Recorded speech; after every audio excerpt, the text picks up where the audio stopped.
you're gonna shovel snow like the rest of us. Hey, don't boss me around, you fucking Jew. I will kick your ass. Broflovski! Was it you? Was what me, sir?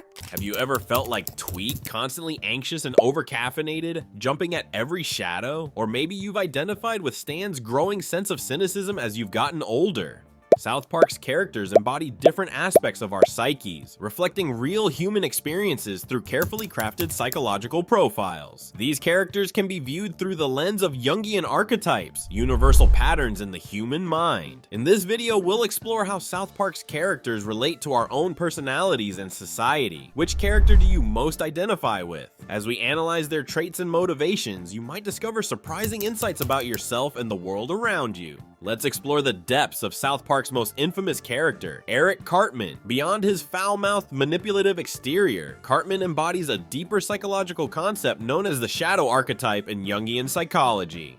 The shadow represents the repressed aspects of our psyche that we deem socially unacceptable. It's like the basement of our mind, where we store everything we don't want others to see.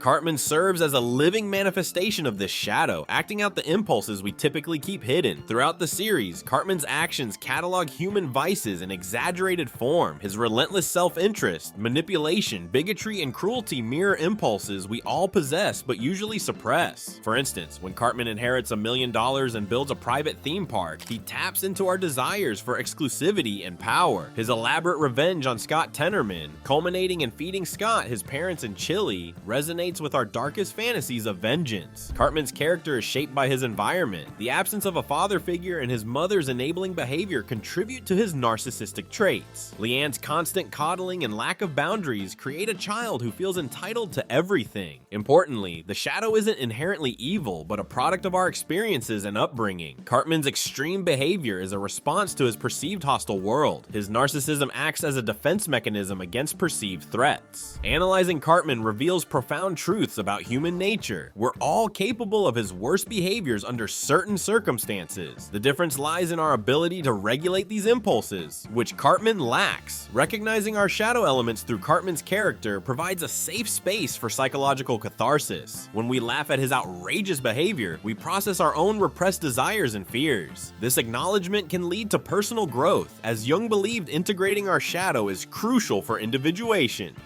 Cartman's occasional vulnerability and rare instances of growth remind us that even our darkest aspects can be transformed. South Park's genius lies in presenting Cartman as more than a one-dimensional villain, allowing viewers to explore uncomfortable truths about human nature through animated satire. By serving as a pressure valve for our collective shadow, Cartman enables us to confront these truths safely. Our reactions to his schemes, sometimes secretly rooting for him despite knowing it's wrong, reveal our own shadow peeking out. In essence, Eric Cartman offers viewers a cathartic outlet. Through him, we can safely explore the darker aspects of our psyche without acting on them in real life, contributing to our personal development and self-understanding. While Cartman embodies our collective shadow, Kenny McCormick represents the eternal child archetype, offering a stark contrast in South Park's psychological landscape. Kenny's muffled voice and frequent deaths initially paint him as a background character, but his complexity runs deep, symbolizing resilience, innocence, and the cyclical nature of human experience. Kenny's defining trait, his repeated deaths and resurrections, serves as a powerful metaphor for psychological endurance and regeneration. This cycle mirrors the human psyche's ability to withstand adversity and emerge renewed. In Jungian terms, the eternal child archetype embodies innocence, vulnerability, and potential, qualities Kenny maintains despite his traumatic experiences. Kenny's socioeconomic background significantly shapes his psychological profile. Growing up in extreme poverty, he develops unique defense mechanisms and coping strategies. According to the National Center for Children in Poverty, about 15% of children in the United States live in families with incomes below the federal poverty threshold. Kenny's ability to find joy in simple pleasures and his resourcefulness reflect the resilience often observed in children from challenging environments. The episode The Poor Kid explores Kenny's struggles with poverty and his protective role towards his younger sister. This portrayal resonates with viewers who have experienced childhood adversity, highlighting how early experiences shape psychological defenses and foster empathy. Kenny's character serves as a poignant reminder of the impact of poverty on child development and the strength that can emerge from such circumstances. Despite his muffled voice, Kenny often plays the role of the wise fool in the group dynamics of South Park. His insights, typically conveyed through actions rather than words, align with the Jungian concept of the child archetype possessing forgotten or suppressed wisdom. This aspect of Kenny's character encourages viewers to reconnect with their innate wisdom and childlike perspective. The episode Kenny Dies explores themes of mortality, friendship, and the impact of a single life on others. This temporary disruption of Kenny's death-rebirth cycle forces viewers to confront the reality of loss and the psychological impact of grief. It also emphasizes the fragility of innocence and potential represented by the eternal child archetype. Kenny's character embodies the concept of post-traumatic growth, the idea that individuals can experience positive psychological changes as a result of struggling with highly challenging life circumstances. His constant resurrections symbolize hope and the human capacity to bounce back from even the most dire situations.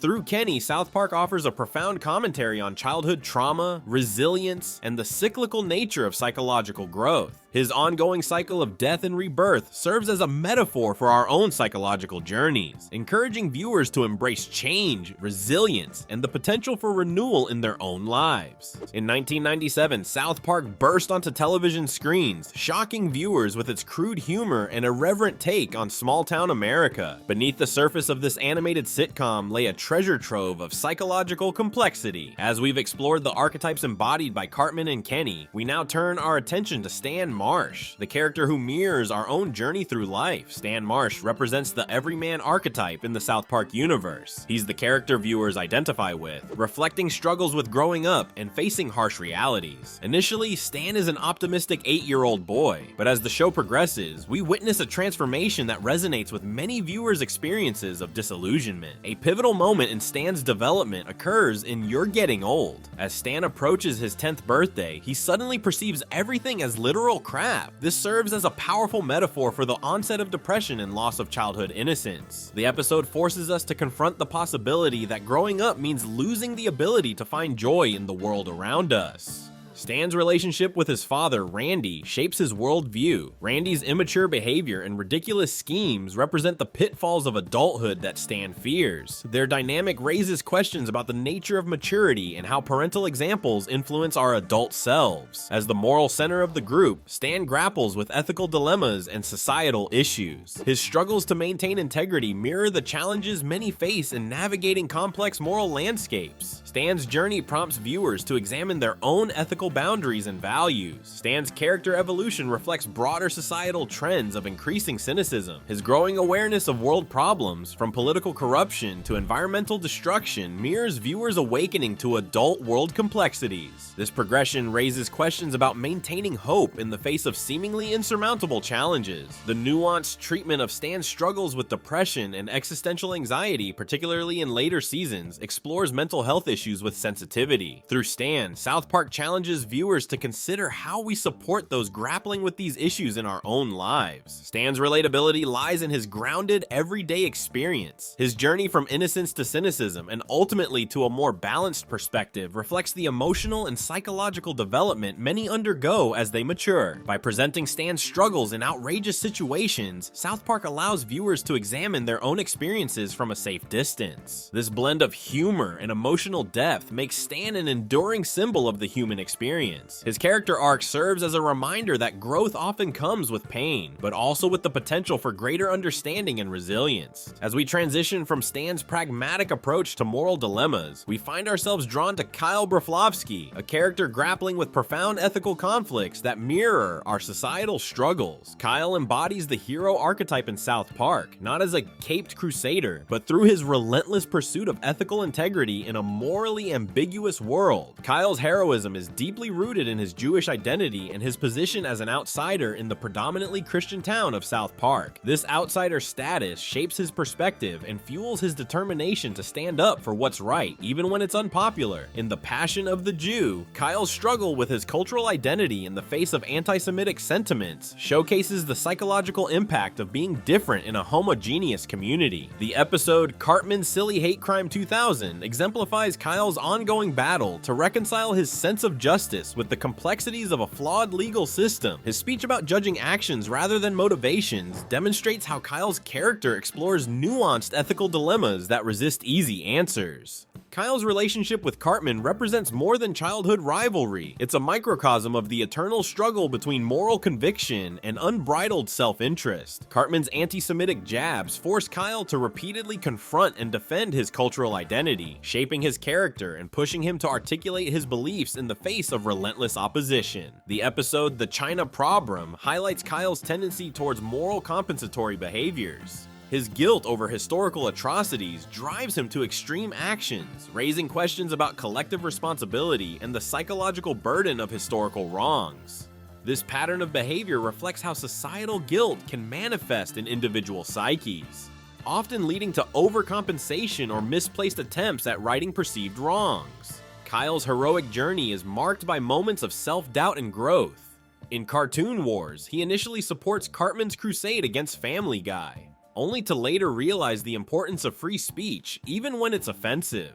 These instances of self-reflection and course correction make Kyle's journey compelling and relatable, reminding us that true heroism involves questioning one's beliefs and adapting to new information.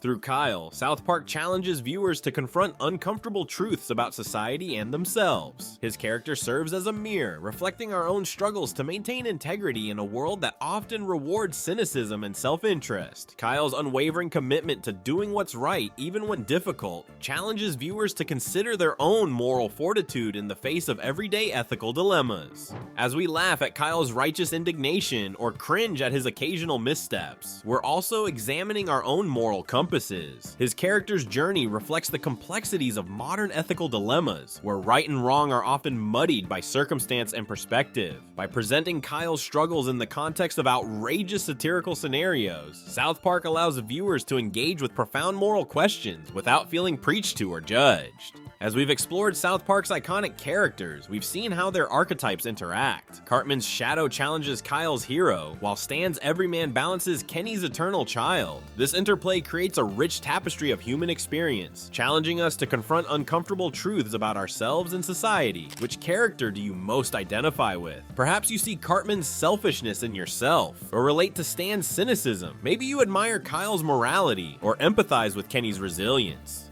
South Park's extreme satire exposes deeper psychological truths. As you rewatch episodes, consider what each scenario reveals about human nature. How might this new framework change your perspective? Reflect on your own journey through these archetypes and ask, how have I grown and where do I still need to develop?